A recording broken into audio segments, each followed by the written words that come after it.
Hello friends, welcome to biteNbetter. ഇന്നത്തെ നമ്മുടെ class is, am, R. മലയാളത്തിൽ നമ്മൾ പറയാറുണ്ട് പൊതുവെ, അവൻ പോവുകയാണ്, അവൾ ബ്യൂട്ടിഫുൾ ആണ്, അവർ ഹാപ്പിയാണ്. ആണ് എന്നർത്ഥം വരുന്ന രീതിയിലാണ് പൊതുവെ ഇംഗ്ലീഷിൽ നമ്മൾ ഈസ്, ആം, ആർ എന്നീ വാക്കുകൾ ഉപയോഗിക്കുന്നത്. അതായത് ഈസ് ആണെങ്കിലും ആം ആണെങ്കിലും ആർ ആണെങ്കിലും മീനിങ് വൈസ് സെയിം ആണ്. ഒന്നുകൂടി പറയുന്നു, ഈസ് ഉപയോഗിക്കുമ്പോഴും ആർ ഉപയോഗിക്കുമ്പോഴും ആം ഉപയോഗിക്കുമ്പോഴും അർത്ഥം എന്ത് തന്നെയാണ്? ആണ് എന്ന് തന്നെയാണ്. പിന്നെ എന്താണ് ഡിഫറൻസ് വരുന്നത് അതിന് മുന്നിൽ ഉപയോഗിക്കുന്ന സെന്റൻസിന്റെ സബ്ജക്റ്റിലാണ്. അതായത് സിംഗുലർ സബ്ജക്റ്റ്, പ്ലൂറൽ സബ്ജക്റ്റ്. പൊതുവെ സബ്ജക്റ്റ് എന്ന് പറഞ്ഞു കഴിഞ്ഞാൽ ഒരു സെന്റൻസിൽ what or who performs an action, ആര് അല്ലെങ്കിൽ എന്തിനെ കുറിച്ചാണോ നമ്മൾ ആ സെന്റൻസിൽ പറയുന്നത് അതിനെയാണ് നമ്മൾ സബ്ജക്റ്റ് എന്ന് പറയുന്നത്. ഈ സബ്ജക്റ്റിനെ സിംഗുലർ സബ്ജക്റ്റ് എന്നും പ്ലൂറൽ സബ്ജക്റ്റ് എന്നും പൊതുവെ നമ്മൾ പറയാറുണ്ട്. സിംഗുലർ സബ്ജക്റ്റ് എന്ന് പറഞ്ഞാൽ ഒരു വ്യക്തിയോ ഒരു സാധനമോ എന്തെങ്കിലും ആയിരിക്കും.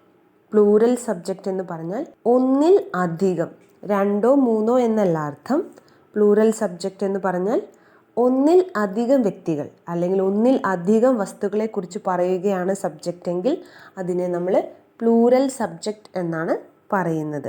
ഈ സിംഗുലർ സബ്ജക്റ്റിനെയും പ്ലൂറൽ സബ്ജക്റ്റിനെയും ഡിപ്പെൻഡ് ചെയ്തുകൊണ്ടാണ് നമ്മൾ എന്ത് ഉപയോഗിക്കുന്നത്?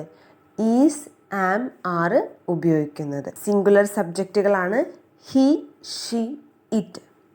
പ്ലൂറൽ സബ്ജക്റ്റുകളാണ് യു, വി, ദേ. ഇതിൽ ഐൻ്റെ കൂടെ നമ്മൾ എപ്പോഴും ആം ആണ് ഉപയോഗിക്കുന്നത്.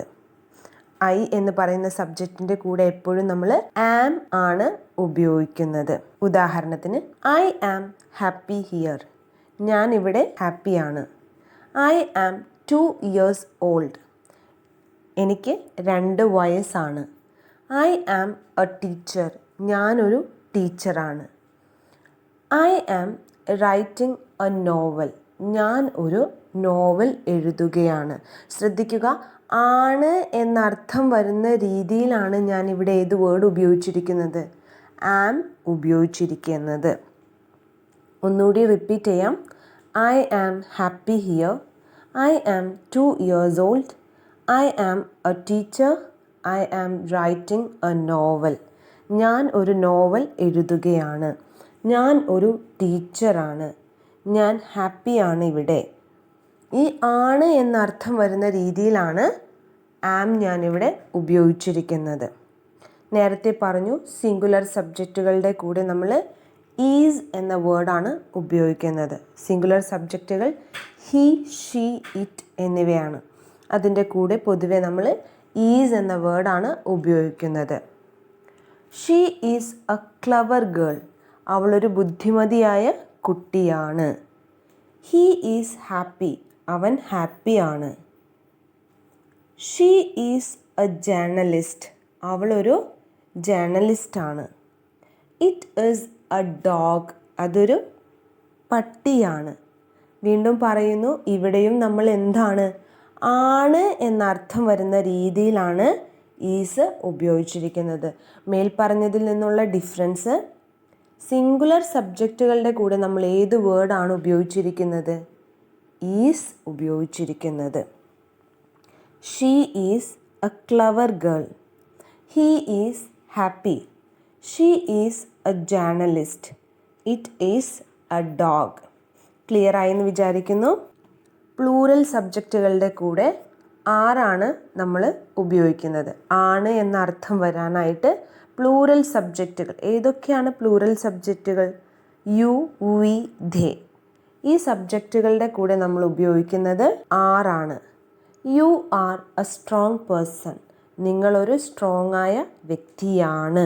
ദേ ആർ പ്ലേയിങ്, അവർ കളിക്കുകയാണ്. വി ആർ ഗോയിങ്, ഞങ്ങൾ പോവുകയാണ്. The children are very busy, ആ കുട്ടികളെല്ലാം വളരെ തിരക്കിലാണ്. ശ്രദ്ധിക്കുക, ഈ പറഞ്ഞ എക്സാമ്പിൾസ് എല്ലാം എന്തർത്ഥത്തിലാണ് പറഞ്ഞിരിക്കുന്നത്? ആണ് എന്ന രീതിയിലാണ് പറഞ്ഞിരിക്കുന്നത്. അപ്പോൾ ഒന്നുകൂടി റിപ്പീറ്റ് ചെയ്യാണ്. ഈസ് ആണെങ്കിലും ആം ആണെങ്കിലും ആർ ആണെങ്കിലും മലയാളത്തിൽ നമ്മൾ പറയുന്ന ആണ് എന്നർത്ഥം വരുന്ന രീതിയിലാണ് നമ്മൾ ഇംഗ്ലീഷിൽ ഉപയോഗിക്കുന്നത്. വ്യത്യാസം വരുന്നത് സിംഗുലർ പ്ലൂറൽ സബ്ജക്റ്റുകൾ അനുസരിച്ച് ഈസും ആമും ആറിൻ്റെയും സ്ഥാനം വ്യത്യാസം വരുന്നു എന്ന് മാത്രം. ടോപ്പിക് ക്ലിയർ ആണെന്ന് വിചാരിക്കുന്നു. ഇഷ്ടപ്പെട്ടെങ്കിൽ ലൈക്ക് ചെയ്യുക, സബ്സ്ക്രൈബ് ചെയ്യുക. Thank you.